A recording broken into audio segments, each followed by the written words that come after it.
রথযাত্রার দিন কাছে, তাই রানী রাজাকে বললে, চলো রথ দেখতে যাই। রাজা বললে, আচ্ছা। ঘোড়াশাল থেকে ঘোড়া বেরোলো, হাতিশাল থেকে হাতি, ময়ূরপঙ্খী যায় সারে সারে, আর বল্লম হাতে সারে সারে সিপাই সান্ত্রী, দাস দাসী দলে দলে পিছে পিছে চলল। কেবল বাকি রইল একজন, রাজবাড়ির ঝাঁটার কাঠি কুড়িয়ে আনা তার কাজ। সর্দার এসে দয়া করে তাকে বললে, ওরে তুই যাবি তো আয়। সে হাত জোড় করে বললে, আমার যাওয়া ঘটবে না। রাজার কানে কথা উঠল, সবাই সঙ্গে যায়, কেবল সেই দুঃখীটা যায় না।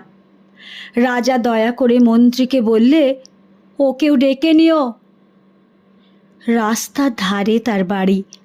হাতি যখন সেইখানে পৌঁছল, মন্ত্রী তাকে ডেকে বললে, ওরে দুঃখী, ঠাকুর দেখবি চল।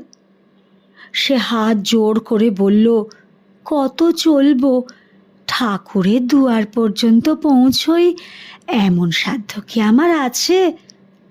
মন্ত্রী বললে, ভয় কি রে তোর, রাজার সঙ্গে চলবি।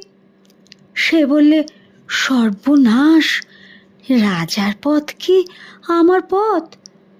মন্ত্রী বললে, তবে তোর উপায়, তোর ভাগ্যে কি রথযাত্রা দেখা ঘটবে না?